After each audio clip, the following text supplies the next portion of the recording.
스티븐 메트카프라는 선교사님이 계셨습니다. 이 선교사님은 영국인이었지만 중국에서 태어나고 10대 시절을 세계 2차 대전을 겪게 됩니다. 그리고 일본 포로 수용소에서 말할 수 없는 고통스러운 시간을 보내게 되죠. 일본군의 잔혹함을 보면서 일본을 정오했었는데 그 포로 수용소에서 에릭 리들 선교사를 만나면서 그의 인생이 바뀌게 되었습니다. 에릭 리들은 영국의 육상 선수로 100m에서 유력한 우승 후보였었죠. 리들은 1924년 파리 올림픽에 출전하게 되었고요. 모든 사람들은 리들이 우승할 것이라고 예측하고 있었습니다. 왜냐하면 리들의 기록이 그때 가장 좋았기 때문입니다. 그런데 리들은 100m 결승이 주일날 열린다는 것을 알고 경기를 포기해버립니다. 그것도 올림픽 경기를 말입니다. 다음날 신문에서 난리가 났습니다. 리들을 향해서 옹졸한 기독교인, 조국의 명예를 버린 위선자, 이런 등등 많은 글들이 실리면서 리들을 폄하하는 것이었습니다. 그러던 중에 자신의 주 종목이 아닌 200m와 400m에 리들이 출전하게 되었습니다. 리들은 200m에서는 동메달을 땄습니다. 그리고 400m에서는 다른 선수들의 덜러리로 출전하게 되었습니다. 400m에는 세계 신기록을 세우는 우승 후보로 각광받는 선수들이 꽤 많이 있었습니다. 그리고 결승전이 시작되었죠. 리들은 200m를 전력으로 질주했습니다. 그리고 200m 남은 기간은 하늘을 바라보면서 달리기 시작합니다.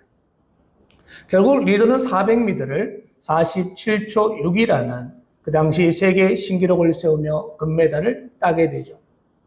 그리고 리들은 국가적인 영웅이 되었습니다.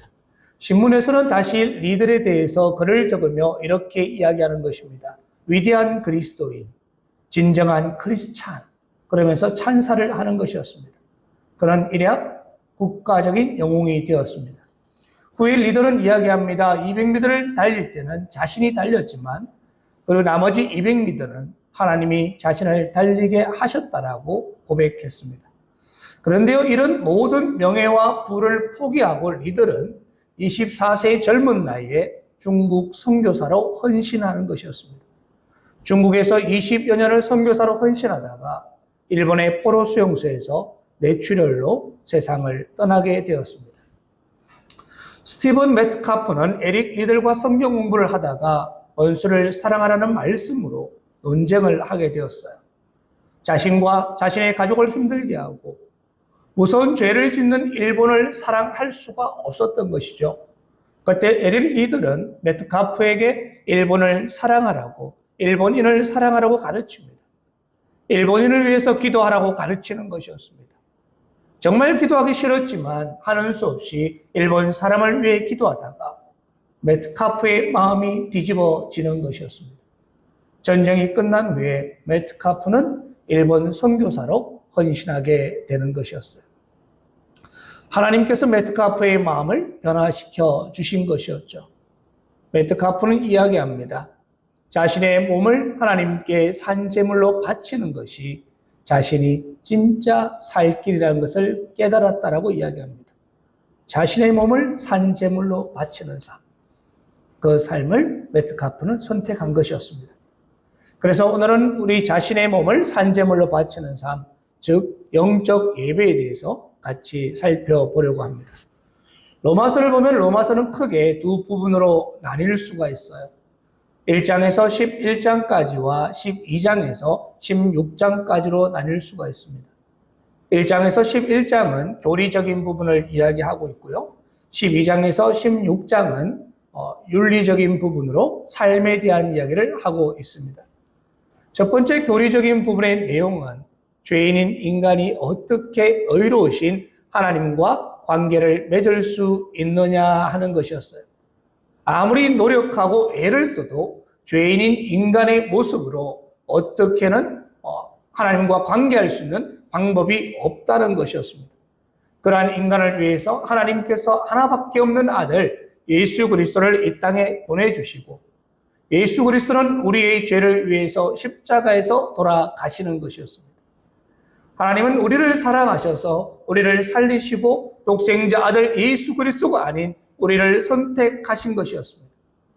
그렇기 때문에 하나님이 우리 죄를 위해 보내주신 예수 그리스도, 주님을 믿는 믿음으로 우리는 죄의 사함을 받고 의롭다 함을 얻는 것이죠.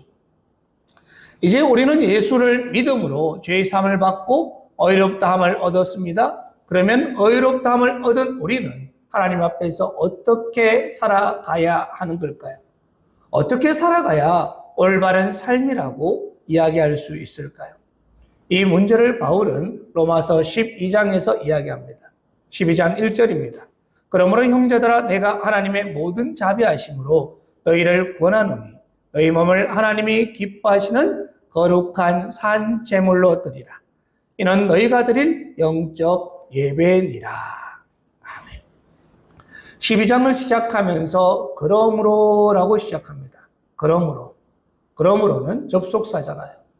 우리가 예수 그리스도를 믿고 의롭다함을 얻었습니다. 구원을 얻었습니다. 그러므로 우리는 어떻게 살아가야 한다는 이야기인가요? 다른 말로 우리가 이전에는 사단의 자녀였습니다. 사단의 종노릇을 하였습니다. 그러나 이제 예수 그리스도를 믿음으로 하나님 나라의 백성이 되고 하나님의 자녀가 되었다는 것입니다. 그러므로 하나님의 자녀가 된 우리는 어떻게 살아가야 하느냐는 것이죠. 하나님의 놀라운 은혜를 얻었습니다. 하나님의 긍휼하심을 입었습니다. 그러므로 은혜를 입은 사람은, 하나님의 긍휼하심을 입은 사람은 어떻게 살아가야 하는 것일까요? 먼저 첫 번째는 너희 몸을 산 제물로 드려라 라고 말씀합니다. 몸을 산 제물로 드려라. 사랑하는 성도 여러분, 우리가 예수님을 믿고 난 뒤에 가장 먼저 일어나는 변화가 있습니다. 그 중에 하나는 우리 몸이 하나님의 성전이 되는 것입니다. 우리는 예수님을 구세주와 주님으로 영접하게 되면 성령님이 우리에게 찾아오십니다. 그 순간 우리 몸은 주님께서 사용하시기 원하시는 주님의 성전이 되는 것이죠. 더 이상 우리의 몸이 아니고 뭐라고 이야기합니까? 하나님의 성전이 된다라고 이야기하고 있습니다. 그래서 사도 바울도 고린도전서 6장 19절과 20절에 이야기합니다. 너희 몸은 너희가 하나님께로부터 받은 바 너희 가운데 계신 성령의 전인 줄을 알지 못하느냐. 너희는 너희 자신의 것이 아니라 값으로 산 것이 되었으니 그런즉 너희 몸으로 하나님께 영광을 돌리라. 아멘. 우리 몸이 그리스도의 지체요 성령의 전이 되었다는 것입니다.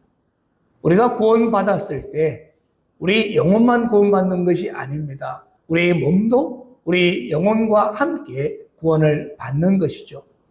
그렇기 때문에 우리 몸을 산 제물로 드린다는 것은 우리 몸을 하나님께 바쳐라라는 것입니다.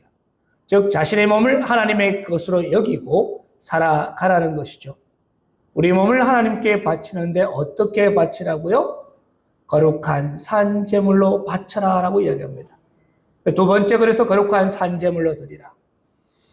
자, 보세요. 우리를 단순히 깨끗하게 하였다는 말이 아닙니다. 어떤 목적을 위해서 구별했다라고 이야기하는 것입니다.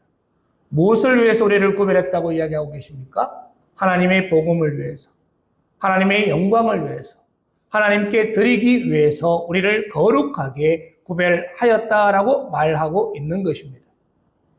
하나님께서 나를 사용하실 때 나의 입술을 사용하시고, 하나님께서 나의 손과 나의 발을 사용하시고, 내 심장을 비롯해서 내 몸을 사용하실 때 나의 전 존재가 하나님이 사용하시기에 거룩하게 구별되라는 이야기죠.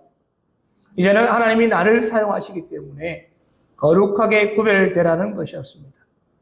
나는 하나님의 것이기 때문에 하나님이 사용하시기에 먹고 마시고 행동하는 것 자체가 거룩하게 구별되어야 한다는 것입니다. 그것이 거룩한 제물이 되는 것이죠.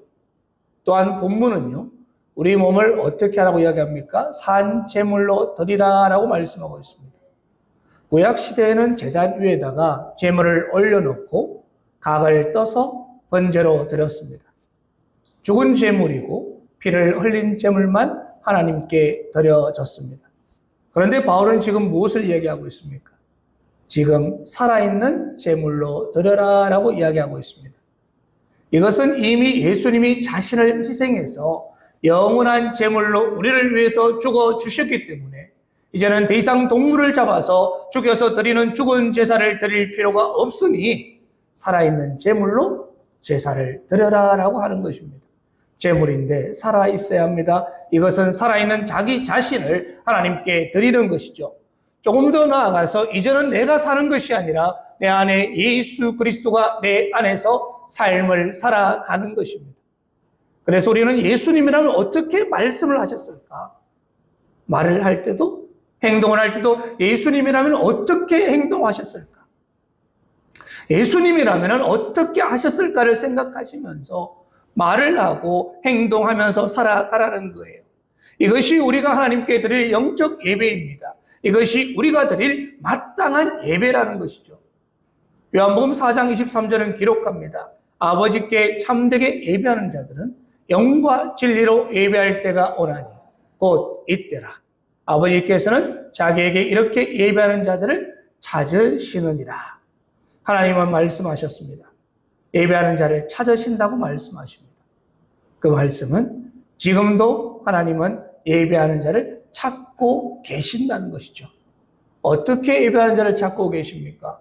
우리 삶의 모든 영역에 거룩하게 구별하고 산제물로 하나님께 드려지는 사람을 하나님이 찾고 계신다는 거예요. 자신의 몸을 하나님 것이라 여기고 사는 사람을 찾으신다는 것입니다. 내 안에 나는 낮아지고 예수 그리스도가 드러나는 삶, 나는 죽고 예수님이 사는 삶을 사는 사람을 하나님이 찾고 계신다는 거예요. 저는 이런 삶을 사는 것이 정말 하나님께 드려지는 영적 예배인 줄로 믿습니다. 믿으십니까?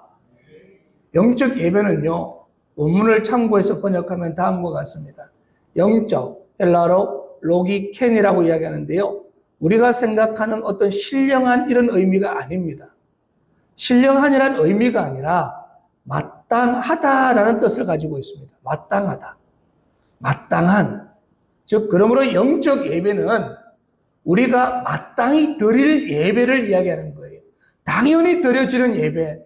다른 말로 바꾸어 본다면 우리가 당연히 해야 되는 봉사, 당연히 해야 되는 섬김이라는 것이죠. 예수 그리스도를 믿는다면 당연히 해야 되는 예배. 예수 그리스도를 믿는다면 당연히 드려야 되는 예배가 영적 예배입니다. 우리가 여기서 잘 들으셔야 되는데 영적 예배를 거룩한 산 제물로 드려라 라고 이야기했습니다. 이것은 우리가 하나님께 우리 자신을 바쳐야 하느냐 아니냐의 문제가 아니라 우리 자신을 어디에 바칠 것인가 하는 문제입니다. 다르게 말해서 너는 하나님이냐 아니면 세상이냐 하는 문제라는 거예요.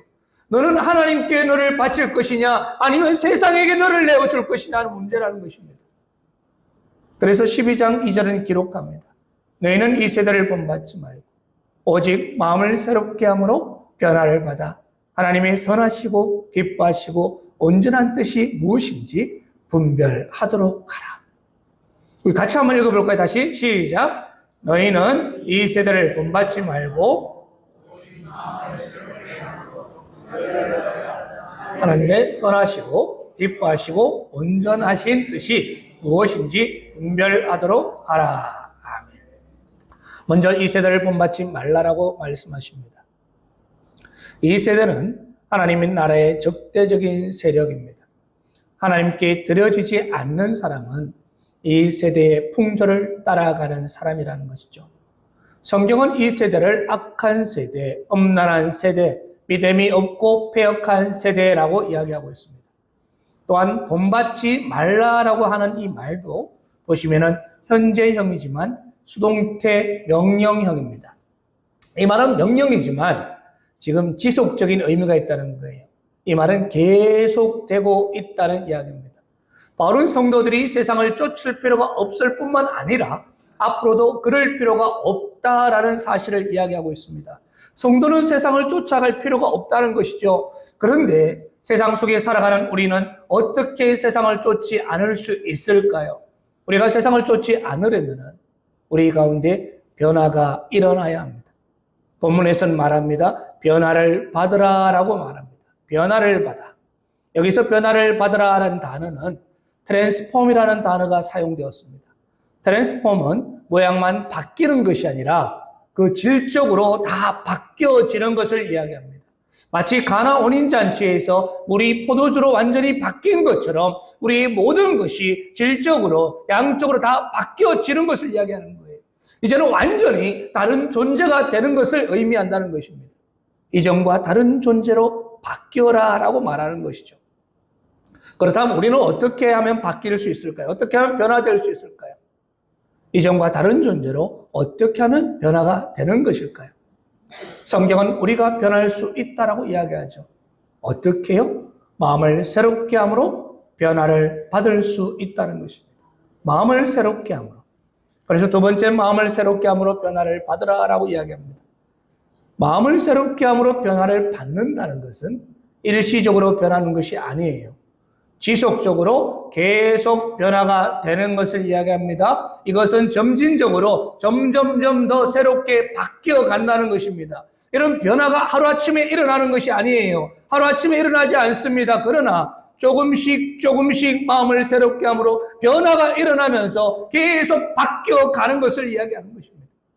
성령께서 우리의 마음을 만져주시고 우리의 마음을 새롭게 함으로 조금씩 우리가 더 바뀌어 가는 거예요.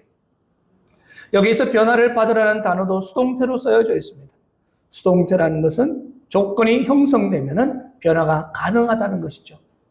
그래서 시편 1편 1절, 2절 기록하고 있습니다. 한번 읽어볼까요? 같이 한번 읽어보겠습니다. 시작. 복 있는 사람은 악인들의 꾀를 따르지 아니하며 죄인들의 길에 서지 아니하며 오만한 자들의 자리에 앉지 아니하고 오직 여호와의 율법을 즐거워하여 그의 율법을 주야로 묵상하는도다.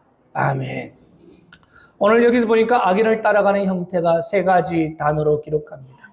악인들의 꾀를 따라가고 죄인들의 길에 서고 오만한 자들의 자리에 앉고라고 이야기합니다. 따라가고 길에 서고 자리에 앉고 따라가다 보니까 길에 서게 되고 길에 서게 되니까 자리에 앉게 되는 모습을 그대로 기록하고 있습니다.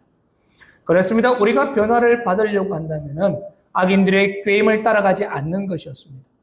하나님 말씀에 어긋날 경우에 내가 손해보는 것이 있다 할지라도 노라고 말할 수 있어야 한다는 것이죠. 예전에 제가 전도사 때 이야기입니다. 30 정도 나이였었는데요. 저희 친구가 서울 쪽 방송국에 취직을 했습니다. 방송국 안에 무대 배경이나 세트를 디자인하는 그런 일을 했었는데요. 일 조건이나 이런 것이 너무나 좋았습니다. 그런데 유일하게 하나의 단점은 주일을 제대로 지킬 수가 없다는 것이었습니다. 항상 주일에 일이 있다라고 이야기했습니다. 그래서 친구가 저에게 상담을 요청했습니다. 야, 연일아, 어떻게 하면 좋을까? 직장은 너무나 좋은 것 같다. 그리고 모든 환경도 너무 좋은데 유일하게 그리스도인으로서 주일을 지킬 수가 없을 것 같다라고 이야기했던 것이 기억납니다. 그때 제가 했던 말은 제가 지금 기억하는데요. 친구에게 딱 한마디 했습니다. 주일을 지킬 수 없다면 포기하고 내려오라고 이야기했습니다. 방송국 일이 아무리 좋다고 하여도 너가 주일 예배를 드리지 않고 살아갈 수가 있느냐는 것이었죠. 비록 그 일을 못한다고 하더라도 주일을 섬길 수 있는 일을 하나님이 허락하실 것이다. 그래서 내려오는 것이 좋겠다라고 말을 했던 기억이 납니다. 그랬더니 그 다음 주에 교회에서 그 친구를 보게 되었습니다. 주일 예배를 드리기 위해서 그 일을 포기하고 내려왔던 것이죠. 그렇습니다. 하나님과 관계를 방해하는 것이 있다면 그것이 무엇이라도 우리는 노할 수 있어야 한다는 것입니다. 그러면 반대로 우리가 힘을 내야 하는 것이 있습니다. 어떤 것을 힘을 내야 할까요? 열심을 내야 합니다. 그것은 주의 말씀 듣는 것에 힘을 내셔야 합니다. 그리고 찬양하는 것에 힘을 내셔야 합니다. 무엇보다도 기도함에 힘을 내셔야 한다는 것입니다. 우리가 주일 예배 드리는 것 너무나 귀하지 않습니까? 그런데 우리가 주일 예배를 드림으로 모든 것이 끝이 나는 것인가요? 그렇지 않습니다. 기도하셔야 합니다. 왜 우리 인생에서 우리 자꾸 실패하고 넘어지는 것입니까? 왜 자꾸 쓰러지는 걸까요? 왜 자꾸 악인의 꾀임에 빠지고 따라가게 되고 그 자리에 앉게 되는 것일까요? 왜 자꾸 예배를 드림에도 불구하고 우리 마음에 공허함이 있고 힘이 들고 어려워지는 것일까요? 우리의 속이 비어 있기 때문입니다. 우리의 마음이 채워지지 않기 때문입니다. 그때 우리는 하나님 앞에 나오셔야 할 줄로 믿습니다. 기도의 자리에 앉으셔야 합니다. 그래서 하나님으로부터 공급되는 은혜를 받으셔야 한다는 거예요. 하나님으로부터 충만하게 채워지는 은혜를 받으셔야 한다는 것입니다. 그래야지 변화가 일어나는 거예요. 그래야지 역사가 시작됩니다. 우리가 수요 기도 자리도 좀 채우시고 정말 새벽에도 일어나셔서 기도하시고 그러므로 하나님과 계속 만남으로 우리 자신이 변화되는 놀라운 역사를 경험하기를 원합니다. 그때 하나님이 일하실 줄로 믿습니다. 그리고 또 좋은 신앙의 동역자들과 함께하는 거예요. 주변의 세상 사람들도 만나는 것도 참 중요하지만 정말 신앙의 동역자, 신앙하면서 본받을 만한 사람들과 자주 관계를 가지는 것입니다. 그래서 그 안에서 도전을 받고 나도 정말 이렇게 신앙생활 해야 되겠다. 나도 저렇게 닮아가야 되겠다. 저렇게 섬겨야 되겠다는 것을 도전받는 거예요. 그러면은 분명 우리 마음에 변화가 일어날 줄로 믿습니다. 하나님께서 우리의 마음을 만지시고 우리의 굳은 마음을 제거하시고 우리 가운데 부드러운 마음을 주심으로 인해서 우리를 점차 변화시켜 가실 줄로 믿습니다. 다른 말로 바꾸어 말해 볼까요? 변화는 내가 하는 것이 아닙니다. 마음을 새롭게 하시는 하나님께서 우리 가운데 부드러운 마음을 주시고 우리를 변화시켜 주실 것인데 그것을 우리에게 받으라라고 말씀하고 계시는 것입니다. 그것을 어떻게 받습니까? 예배한 자리를 채우고 하나님께 기도하는 자리를 채우고 좋은 동역자들을 통해서 도전을 받음으로 우리가 변화를 받는 것입니다. 그리고 세 번째 이야기합니다. 하나님의 뜻이 무엇인지 분별하도록 하라라고 이야기합니다. 하나님의 선하시고 기뻐하시고 온전한 뜻이 무엇인지 분별하라는 것이죠. 하나님의 뜻을 분별한다. 이 말은 뭔가를 판단하거나 시험한다는 의미가 아니라 하나님의 뜻을 인정한다라는 의미입니다. 하나님의 뜻을 인정한다. 지금 하나님의 뜻은 이미 밝혀졌습니다. 우리가 하나님의 뜻을 몰라서 하나님의 뜻을 잘 찾아봐라 그런 의미가 아닙니다.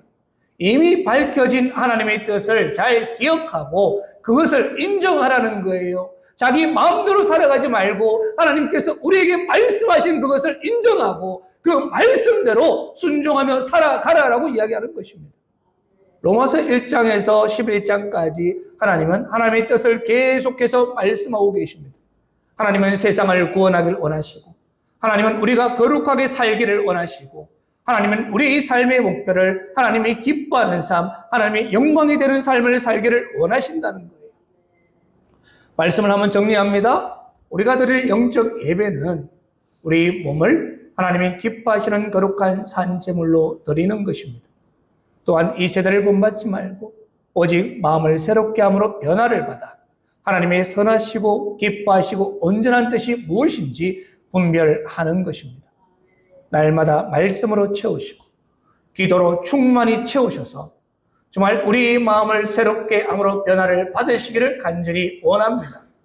날마다 기도하는 마음으로 우리의 삶을 하나님께 드리시기 바랍니다. 내 안에는 내가 사는 것이 아니요 예수 그리스도가 사는 것으로 하나님이 기뻐하시는 영적 예배를 드리는 저와 여러분이 되기를 축원합니다. 아니 오늘 하루만이라도 우리가 매일 그렇게 살 수 없다면요. 오늘 하루만이라도 예수님이 내 안에 사는 삶을 사는 것입니다. 예수님이라면 어떻게 말을 하셨을까? 예수님이라면 어떻게 행동하셨을까? 예수님이라면 어떻게 하셨을까를 생각하면서 나의 모든 염려, 모든 걱정을 다 주님께 맡기고 온전히 주님을 바라보고 주님을 의식하며 오늘 하루를 살아가는 저와 여러분이 되기를 주님의 이름으로 축원합니다. 아멘.